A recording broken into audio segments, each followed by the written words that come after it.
The moment Onyx Hale pushed open the wrong hospital door, he had no idea he was stepping into the loneliest room he had ever seen. He was not supposed to be there. He was supposed to be 2 floors up, visiting an old co-worker who had just come out of surgery and had been texting him dramatic complaints about hospital food all morning. Onyx had exactly 40 minutes before he needed to pick up his daughter from school, so he had moved through the hospital quickly, one hand holding a cheap bouquet of sunflowers, the other checking the room number on his phone. But he was tired. That was the problem. Tired from 10-hour shift. Tired from bills. Tired from remembering library books, lunchboxes, and the exact brand of cereal his daughter Sophie refused to eat unless it had marshmallows. Tired in the deep, quiet way that had become normal after his wife died 3 years ago. So when his distracted mind saw the numbers on the door, he didn't look twice. He knocked once, pushed the door open, and stepped inside. Then he stopped. The room was dim, the curtains half closed against the afternoon light. A man lay in the hospital bed, motionless except for the slow rise and fall of his chest. He looked around Onyx's age, maybe a few years older, with sharp cheekbones, pale skin, and dark hair falling messily over his forehead. A monitor beeped beside him, and 4-line ran from his arm. His face looked calm, but not peaceful. There was a difference, and Onyx knew it. But what caught Onyx's attention was not the patient. It was the room. There were no flowers on the windowsill, no cards on the table, no balloons, no magazines, no half-empty coffee cups left behind by worried friends. The visitor chair sat untouched against the wall, like no one had ever pulled it closer. Onyx's first instinct was to leave. He had walked into the wrong room. That was all. He should back out quietly, find a right floor, visit his friend, and get back to the life he already knew how to handle. But his hand froze on the door handle, because he recognized that silence. After his wife Mara died, people had come for the first few weeks. Neighbors brought food. Friends called. His mother stayed late, washing dishes while Sophie cried herself to sleep upstairs. Everyone said, "Call me if you need anything," and most of them meant it. Then life moved on. The house got quiet. The calls stopped. And Onyx learned that grief was not only losing someone. Sometimes grief was realizing the world could keep spinning while yours had stopped completely. The man in the bed looked like someone the world had already moved on without. Onyx looked at the bouquet in his hand. The sunflowers suddenly felt foolish. Too bright. Too warm. Too alive for a room like this. Still, he crossed the room.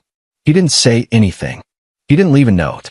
He only placed the flowers on the small table beside the bed, turning the vase slightly so the man would see them if he woke up. Then Onyx left. Out in the hallway, he checked the door number again and felt his stomach drop. Wrong floor. Wrong room. He muttered under his breath and hurried toward the elevator. By the time he found his co-worker upstairs, the visit was rushed and distracted. He laughed when he was supposed to laugh, promised to come back on the weekend, and left with 10 minutes to spare. But all the way to Sophie's school, he kept thinking about the man in the room. That night, after dinner, homework, and bedtime, Onyx sat alone in the living room with the television playing low. Sophie was asleep upstairs, curled around the stuffed rabbit Mara had bought her before she got sick. Onyx told himself the man in the hospital was none of his business. He told himself someone would probably visit tomorrow. He told himself the flowers were enough.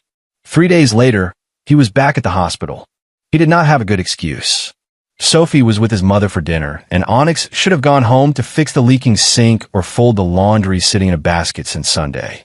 Instead, he bought a coffee from the hospital lobby and took the elevator to the floor he had accidentally visited before. The hallway looked the same. Clean floors, pale walls, quiet doors, nurses moving with practice calm. Room 314 was closed. Onyx stopped outside and looked through the narrow window. The flowers were still there. They had started to wilt at the edges, but they were still the only color in the room. The man was awake now, sitting slightly raised against the pillows, staring toward the window as if he had been watching the same piece of sky for hours. Onyx should have walked away. Instead, he went to the nurse's station. A nurse with silver-streaked hair looked up from her chart. "Can I help you?" Onyx cleared his throat. "The patient in 314. Is he doing okay?" Her expression changed. Careful, but not unkind. "Are you family?" "No. I walked into his room by mistake a few days ago. I left the flowers." The nurse studied him for a moment. "That was you." Onyx nodded, suddenly embarrassed. "I didn't mean to overstep." "You didn't." Her voice softened. He asked about them. Something strange moved in Onyx's chest. He did. He wanted to know who left them. "What did you say?" "That I didn't know." She paused.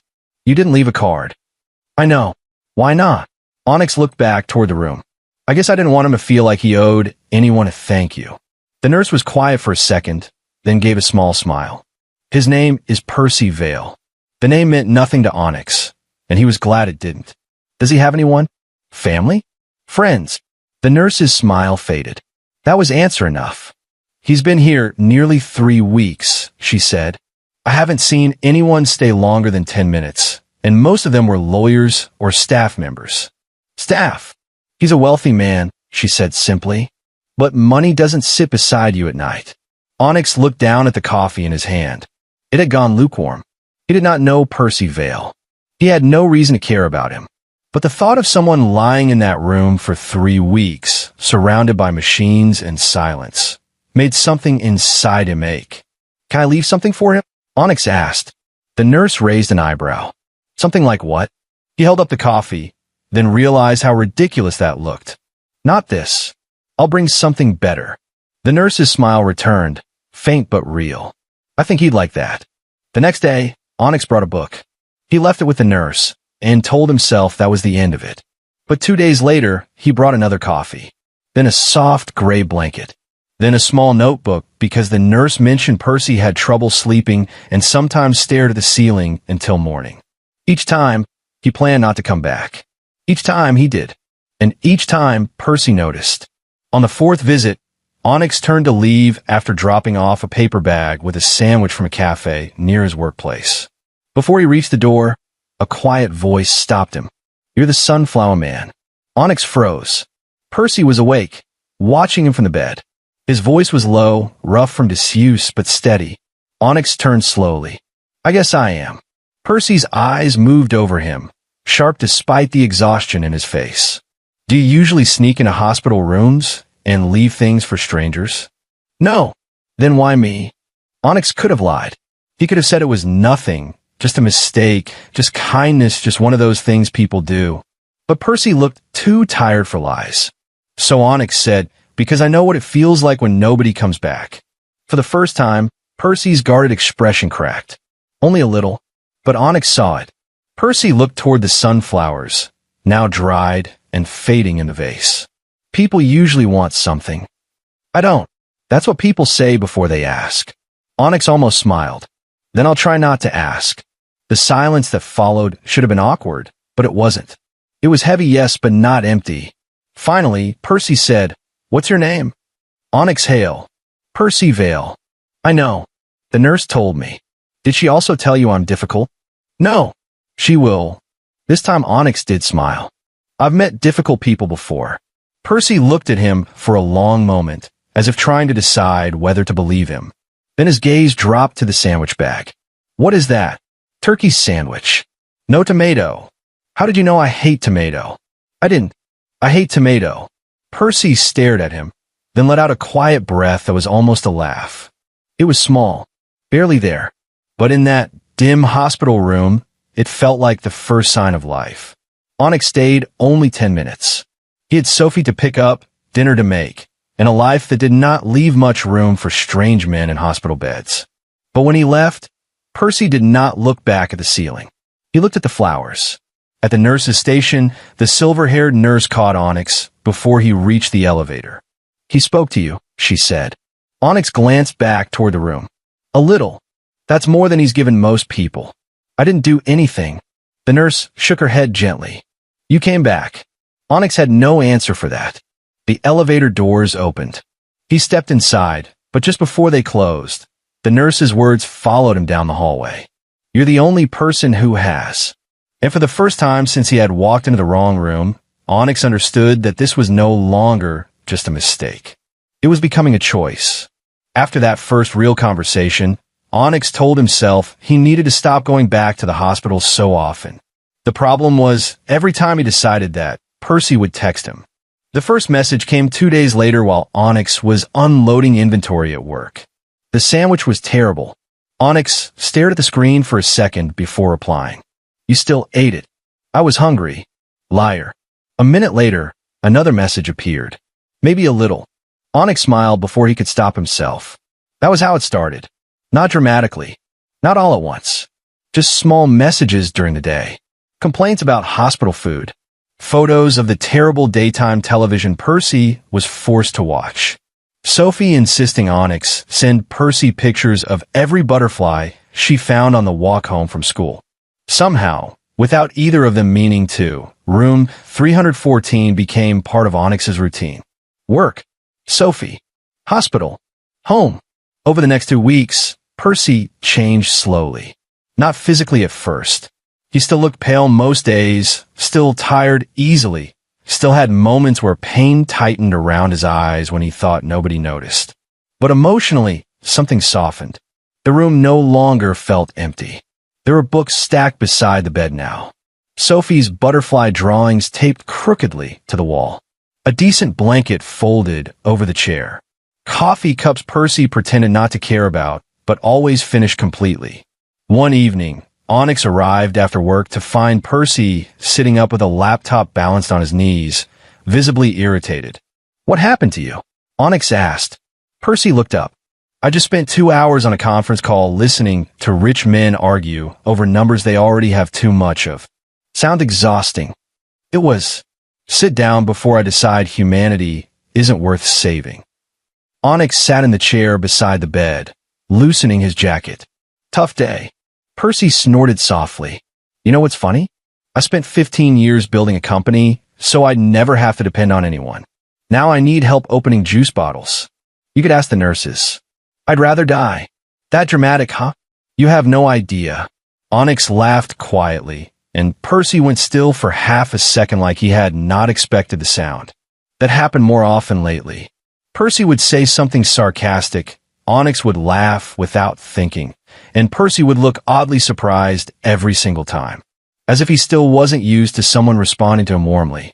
That realization sat heavily in Onyx's chest. A few days later, Sophie finally insisted on coming with him. She's the butterfly artist? Percy asked when Onyx walked into the room with an 8-year-old clutching a pink backpack. She has a name, you know. Sophie rolled her eyes dramatically. Daddy thinks he's funny. I am funny. You laugh at your own jokes. Percy looked between them, then unexpectedly smiled. That usually means the jokes are bad. See? Sophie pointed accusingly at her father. He gets it. Onyx shook his head. Traitor. The strange thing was how natural it felt after that. Sophie climbed into the chair beside Percy's bed and immediately began talking about school, her teacher, and a classmate who ate glue during art time. Percy listened carefully to every word. Not politely, not distractedly. Actually listened. Onyx noticed it immediately. Most adults smiled and nodded when children talked too much. Percy remembered details. He asked follow-up questions. He wanted to know the butterfly species Sophie liked best. He remembered the name of her stuffed rabbit. He even listened seriously while she explained why dinosaurs would probably hate modern traffic. By the end of the visit, Sophie had fully decided Percy belonged to them now. You're less grumpy today, she informed him. Percy looked mildly offended. I wasn't aware I was grumpy before. You were. Sophie nodded confidently. But now you smile more. Onyx saw something flicker across Percy's face. Not embarrassment. Something sadder.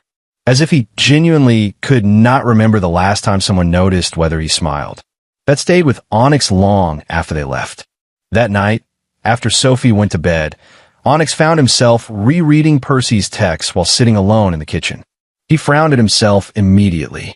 This was dangerous territory. Not because Percy had done anything wrong, because Onyx was beginning to depend on this too much. The hospital visits had become the best part of his day, and that scared him. 3 years ago, after Mara died, Onyx had promised himself something. Never again. Never again let someone become important enough to destroy him. He had kept that promise carefully. No dating, no emotional risks, no letting people close enough to matter. His entire life had been built around survival. Then Percy appeared, and somehow, without permission, Onyx had started looking forward to things again.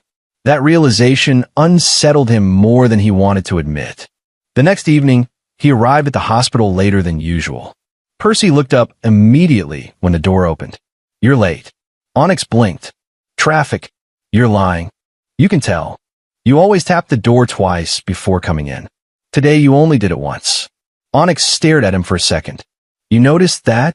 Percy seemed to realize what he had admitted and looked away casually. "I noticed things." Something warm moved unexpectedly through Onyx's chest. Dangerous, he thought again. Very dangerous. That night, Percy seemed quieter than usual. After a while, Onyx asked softly, "You okay?" Percy stared toward the dark hospital window. "Do you ever feel guilty for surviving?" The question hit so suddenly that Onyx stopped breathing for a second. Percy continued before he could answer. "Everyone talks about grief like it's sadness. But sometimes it's guilt." His voice was calm, but tired. "You survive something terrible, and eventually you laugh again. You eat normally again. You sleep again. And then one day you realize the world kept moving without the person you lost." Onyx looked down at his hands. "After Mara died," he said quietly, "I remember laughing at something Sophie said. Just a stupid little joke." He swallowed hard. "And afterward I sat in my truck and cried because it felt wrong that I could still laugh." Percy finally looked at him. For a long moment, neither of them spoke. Then Percy said quietly, "That's exactly what I meant." Something shifted between them then. Not romance. Not yet. Something deeper first. Recognition. Two exhausted men sitting in a quiet hospital room, realizing somebody else finally understood the parts they never said out loud. The silence afterward felt strangely intimate. Percy's eyes slowly drifted shut. Onyx thought he had fallen asleep until he felt warm fingers brush lightly against his hand on the chair. Not intentional at first, just tired movement. But Percy didn't pull away. And after a moment, neither did Onyx. Percy's breathing evened out slowly. Asleep now. Onyx should have moved. Instead, he stayed there in the dim room while the monitor beeped softly beside them. For years, loneliness had felt like something permanent inside him, like a locked room nobody could enter anymore. But sitting there beside Percy, hand loosely held in his, Onyx realized something terrifying. For the first time since losing his wife, he didn't feel alone anymore. Percy left the hospital on a rainy Thursday morning. Onyx had expected to feel relieved. Happy even. That was the goal, wasn't it? Recovery. Going home. Moving forward. Instead, standing in the lobby while Percy signed discharge papers, Onyx felt something uncomfortably close to panic. Because the hospital had become its own strange little world. Inside room 314, none of the complicated parts of life seemed real. Percy was not a billionaire investor surrounded by lawyers and executives. Onyx was not a widowed father barely holding his life together with overtime shifts and exhaustion. In that room, they had simply been two lonely people who kept showing up for each other. Now the room was gone. Percy looked different out of hospital clothes. Dark coat, expensive watch, sharp posture, healthier color returning to his face. He suddenly looked exactly like the kind of man who belonged on magazine covers about money and power. Too far out of Onyx's world. "You're staring," Percy said while signing another form. "I'm thinking." "That sounds dangerous." Onyx huffed a laugh. "You sure you're ready to leave?" "No." Percy handed the clipboard back to the nurse. "But apparently society expects me to rejoin civilization." The driver waiting outside opened the car door immediately when they stepped onto the curb. That hit Onyx harder than he expected. The polished black car.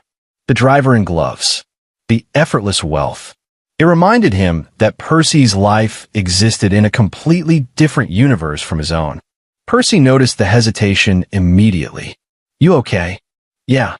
"You're doing that thing again." "What thing?" "Pretending you're fine while mentally running away." Onyx looked away toward the rain-slick street. You're going back to your real life now. Percy was quiet for a moment.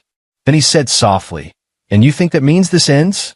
Onyx didn't answer, because part of him already believed it had to.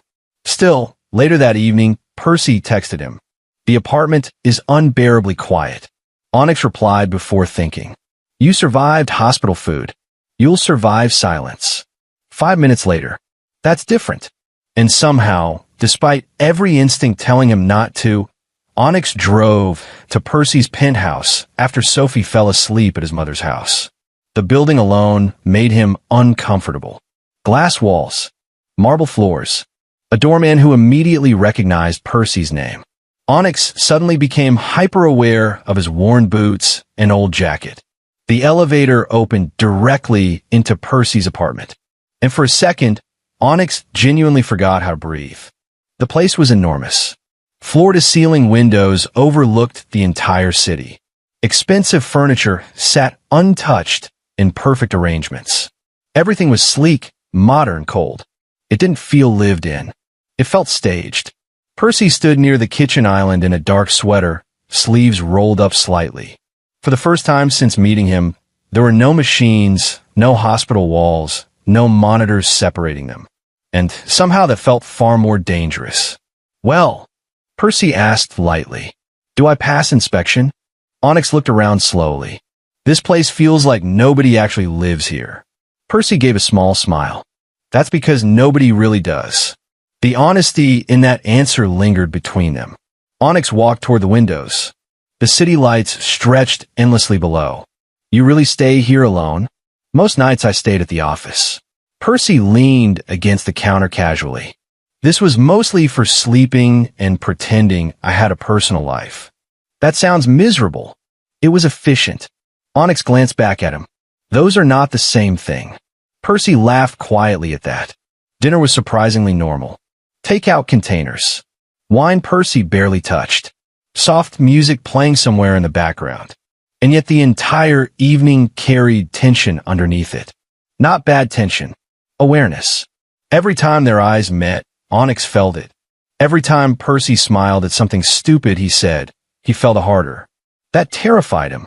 At one point, Percy disappeared briefly into another room. When he returned, he tossed something gently onto the table beside Onyx.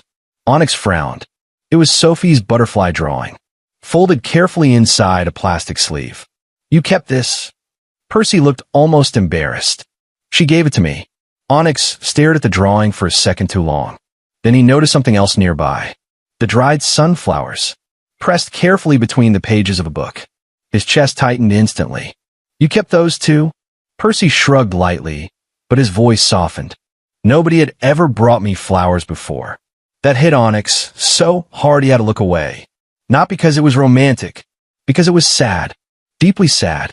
How lonely did someone have to be for a cheap grocery store bouquet to matter that much? "You deserve better people around you," Onyx said quietly.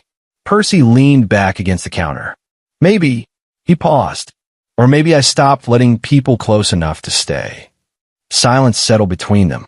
The city lights reflected against the windows behind Percy, making him look strangely distant and vulnerable at the same time. Then Percy said something unexpected. "There was someone once." Onyx looked up. Percy's gaze stayed fixed on the glass. "Years ago, before the company became what it is now." Onyx didn't interrupt. "It was college. We were together almost 2 years." Percy gave a humorless laugh. "My family hated him immediately." Something twisted painfully in Onyx's chest. Percy continued quietly. "I was supposed to become a very specific kind of man. Ambitious, controlled, respectable." His jaw tightened slightly. "He complicated that." "What happened?" "My father found out." Percy's expression darkened faintly. "After that, everything became war." Onyx listened carefully, saying nothing. "He left eventually," Percy said. "Said he was tired of fighting people who already decided what I was supposed to be."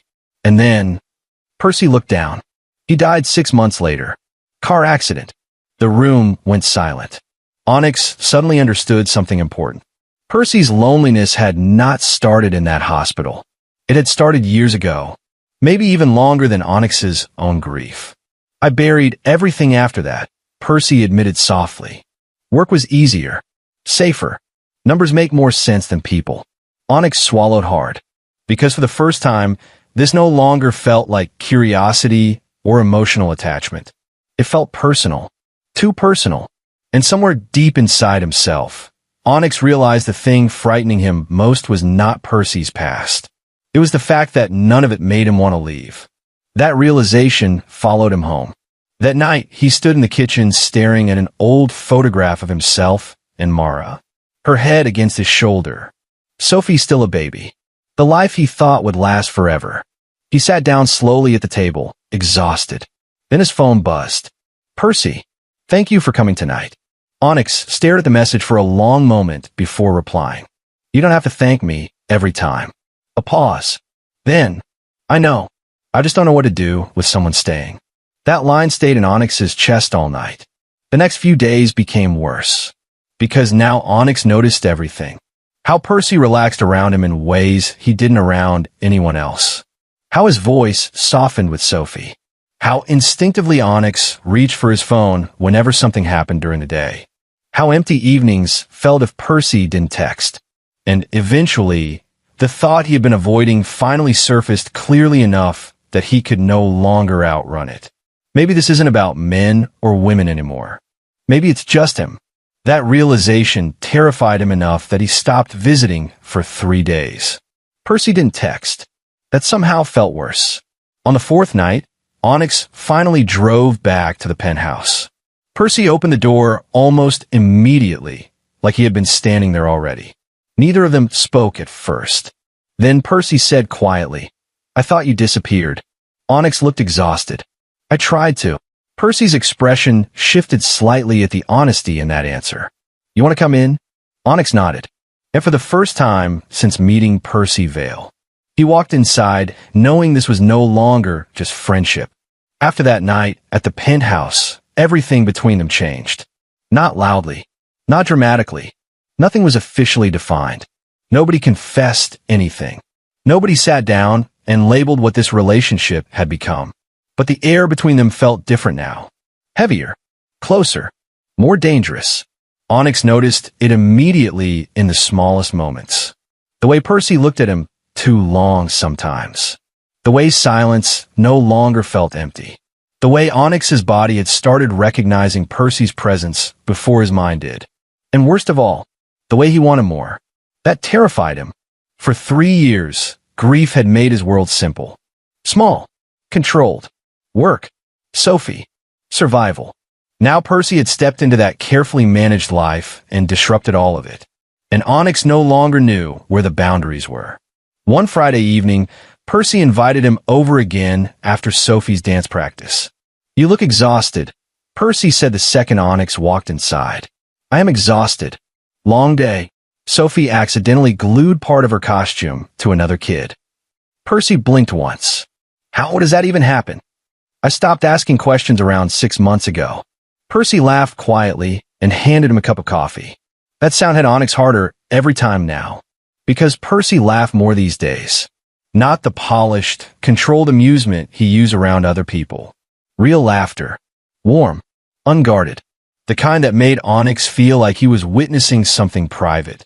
They sat together on the couch while rain tapped softly against the windows. Percy looked calmer tonight. Softer somehow.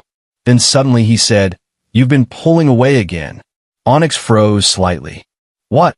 You disappear whenever this starts feeling real. Onyx stared down into his coffee. I don't know what this is. Percy was quiet for a second. Then he asked carefully, Does it scare you because it's me? The honesty of the question made Onyx's chest tighten painfully. No, he admitted quietly. That's the problem. Percy looked at him steadily. Onyx rubbed a hand over his face. I spent 3 years trying to survive losing one person. I barely made it through that. His voice lowered. Now suddenly there's you, and I don't even understand what I'm feeling half the time. Percy didn't interrupt. I miss you when I don't see you, Onyx admitted. I think about texting you constantly. Sophie asks about you every day. And every time I start getting used to this, he exhaled shakily. I panic. Because I'm a man? Onyx closed his eyes briefly. Because losing people destroys me. That answer changed something in Percy's expression instantly. Not relief exactly. Something softer. Something hurt.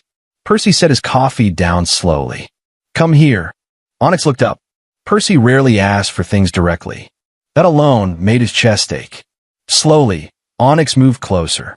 Percy reached for his hand carefully, almost cautiously, like he still expected rejection at any second. And Onyx let him. Their fingers intertwined naturally now. Too naturally. You know what scares me? Percy asked quietly. What? That every good thing in my life has always come with conditions. His thumb brushed slowly against Onyx's hand. People loved the version of me that made sense to them. The successful one. The controlled one. His voice tightened faintly. The moment I became inconvenient, they disappeared. Onyx looked at him silently. Percy gave a weak smile. So when you pull away, I automatically assume I'm about to lose you too. That hit harder than Onyx expected. Because Percy sounded so certain of it. Like abandonment was simply something he had learned to expect. Without thinking, Onyx leaned forward and kissed him. It was not planned. It wasn't polished either. Just tired emotion and fear and longing colliding all at once. Percy froze for half a second, then kissed him back carefully. Slow. Tentative. Like he still didn't fully believe this was happening. Onyx felt Percy's hand tighten around his wrist slightly, almost unconsciously, and something inside him cracked open completely. Not lust. Not even desire first. Relief. The kiss deepened slowly after that. Percy's other hand moved carefully against Onyx's jaw, hesitant in a way that hurt to feel. Like he was still waiting to be pushed away. When they finally pulled apart, both of them looked shaken. Percy's voice came out rough. Tell me to stop. Onyx stared at him for a long moment. Then whispered honestly, I don't want to. The silence afterward felt enormous. And for a few minutes, it was enough. Until reality came crashing back in. The next morning, Onyx woke up alone in his truck outside his apartment building. He didn't even remember driving home. His head rested against the steering wheel while panic slowly crawled up his spine. What am I doing? The thought repeated endlessly. Not because the kiss felt wrong. That was the problem. It had felt right. Too right. And suddenly Mara's face was in his head again. Her laugh. Her hands. The hospital room where she had squeezed his fingers weakly and told him, don't stop living after me. At the time, he thought he understood what she meant. Now he wasn't sure anymore. By the afternoon, Onyx had stopped answering Percy's texts. Not intentionally at first. Then intentionally. One missed message became 6. Then 12. Finally Percy sent. If you regret it, just say it. That message nearly destroyed him. Because regret was not what he felt. What he felt was fear. Pure fear. 3 days passed. 3 miserable, silent days. Then Sophie found him sitting alone at the kitchen table late one night. You're sad again, she said quietly. Onyx looked up tiredly. Am I?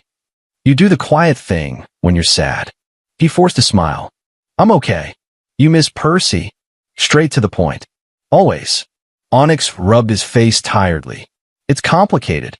Sophie climbed into the chair beside him. Did you fight? No. Then why haven't we seen him? Because I'm scared, Onyx thought. Instead, he said, adults mess things up sometimes.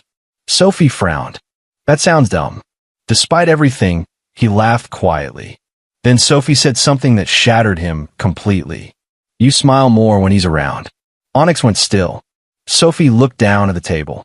After Mommy died, you stopped smiling a lot. Her small voice became softer. But you smile with Percy. The room suddenly felt too small. Too warm. Too honest.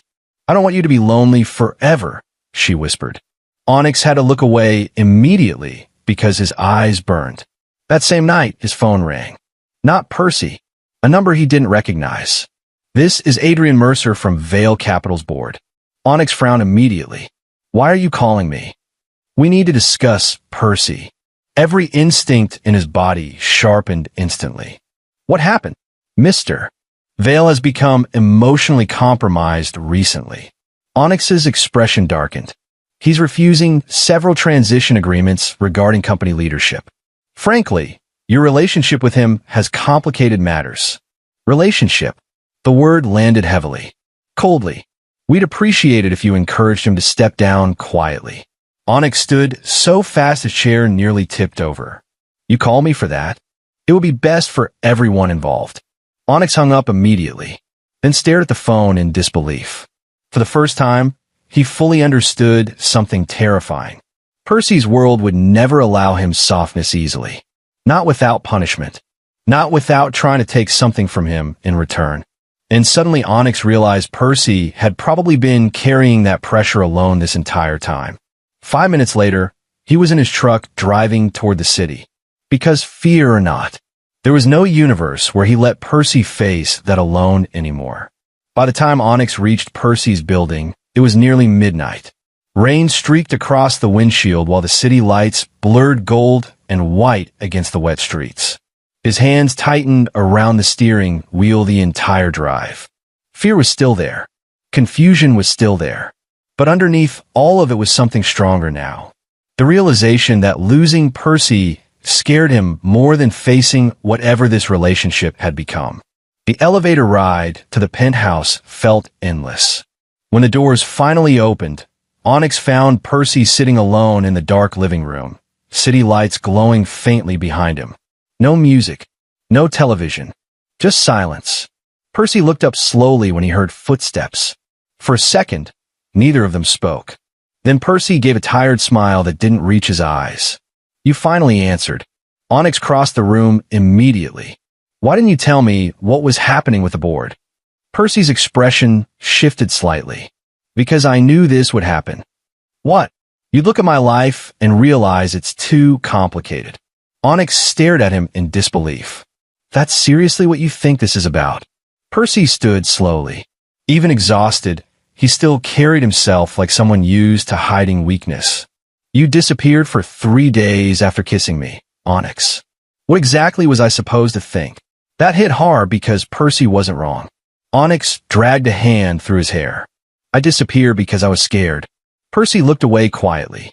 Same difference. No, it isn't. The room fell silent. Then Onyx stepped closer. I spent years convincing myself loving someone again would destroy me. His voice lowered. And then you showed up. Percy's jaw tightened slightly. You made Sophie laugh again, Onyx continued. You made my house feel alive again. You made me want things again. He swallowed hard. That terrified me. Percy looked at him carefully now. Not guarded. Not cold. Just tired. I don't know what this makes me. Onyx admitted quietly. I don't know what label fits any of this. He took another step forward. But I know I love being with you. Percy's breathing caught softly. Onyx kept going before fear could stop him again. When something good happens, you're the first person I want to tell. When something bad happens, you're the person I look for. His eyes burned slightly. And when I thought I might lose you, he shook his head once. I couldn't breathe. The silence afterward felt enormous. Then Percy asked in a barely steady voice, Are you saying you love me? Onyx stared at him for one long second, then answered honestly, Yes. Percy looked like the world had stopped turning. No one moved. No one spoke. And then suddenly Percy crossed the distance between them and kissed him hard enough to steal the air from his lungs. This kiss felt completely different from the first one. No hesitation now.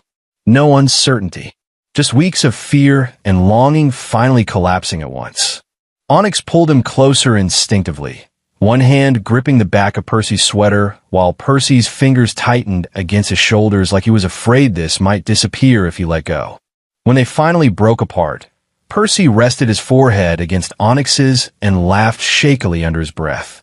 You have no idea how long I've wanted to hear that. Onyx smiled weakly. Trust me, I'm still trying to process saying it. That earned a real laugh. Warm, beautiful, dangerously addictive. For the first time since meeting Percy, Onyx noticed something important. Percy no longer looked lonely. The next few weeks changed everything. Not all at once, but steadily, naturally. Onyx stopped pretending this relationship was temporary. Percy stopped acting like affection had to be earned carefully. And somehow, despite how impossible this should have felt on paper, their lives began fitting together frighteningly well. Percy started coming to Onyx's house for dinner several nights a week. At first, he looked wildly out of place there. Too polished, too elegant, too expensive for the small kitchen and cluttered counters and Sophie's school projects taped to the refrigerator. Then slowly that changed too. His jacket ended up hanging over chairs. His coffee mug stayed in the cabinet. He learned which floorboard creaked near Sophie's room. One evening, Onyx walked into the kitchen to find Percy helping Sophie with math homework while wearing one of Onyx's old hoodies. It hit him so hard emotionally that he had to stop in the doorway for a second. Because somehow, this had started feeling like home. Sophie adapted faster than both of them combined. Children always did. One Saturday morning, she looked up from her cereal and casually asked, "So are you two boyfriends now?" Onyx nearly choked on his coffee. Percy calmly took another sip of tea. "That depends. Are we?" Sophie rolled her eyes dramatically. "You kiss and stare at each other all the time. Obviously you are." Onyx buried his face in his hands while Percy quietly laughed beside him. Later that night, after Sophie fell asleep during a movie, Percy and Onyx sat together on the back porch wrapped in blankets against the cold. The neighborhood was quiet. Warm light glowed softly through the kitchen window behind them. Percy leaned his head against Onyx's shoulder carefully, like he still wasn't completely used to allowing himself comfort. "I talked to the board today," Percy said quietly. Onyx looked down at him. "How bad?" "They want me to step back from active leadership." "And?" Percy shrugged lightly. "I said yes." Onyx blinked. "That easy?" "It wasn't easy." Percy looked out into the darkness. "But for the first time in my life, I realized I didn't care enough to keep sacrificing myself for it." Onyx stayed quiet. Percy's voice softened slightly. "I spent years building a life that looked impressive from the outside." He smiled faintly. "Turns out I was just building a very expensive way to be lonely." Onyx reached for his hand slowly. Percy intertwined their fingers instantly now. "Natural. Automatic. I don't need all of that anymore," Percy admitted. "Not if I have this." Onyx's chest tightened painfully in the best way. A few days later, Percy officially stepped down from day-to-day leadership at the company. The headlines exploded briefly. Rumors spread. Speculation followed. Neither of them cared much anymore. Because by then, real life had become more important. Movie nights, school pickups, coffee in the mornings. Percy falling asleep on the couch with Sophie curled against his side. Tiny, ordinary moments that somehow felt bigger than anything else. One evening, Onyx found Percy alone in the kitchen holding the old sunflower bouquet carefully preserved behind glass. "You kept them," Onyx said softly. Percy smiled without looking up. "They were the first thing anyone gave me, just because they cared whether I existed." That nearly broke Onyx all over again. He walked closer slowly. "What are you thinking about?" he asked quietly. Percy finally looked at him, and for the first time since they met, there was no guardedness left in his eyes at all. He admitted softly, "I think I'm finally learning what that feels like." At that exact moment, Sophie wandered sleepily into the kitchen, rubbing her eyes. She looked between them before mumbling, half asleep, "Can Percy stay forever?" Silence filled the room. Percy looked at Onyx carefully. Onyx looked back at him, then finally smiled. "Yeah," he said softly. "I think he can." And for the first time in years, none of them felt alone anymore. And maybe that's the strangest thing about love. Sometimes it doesn't arrive the way you expected. Sometimes it walks into your life quietly, through the wrong door, and stays long enough to make loneliness feel like home again. Thank you for listening. If this story touched your heart, don't forget to like, subscribe, and tell me where you're listening from. See you in the next story.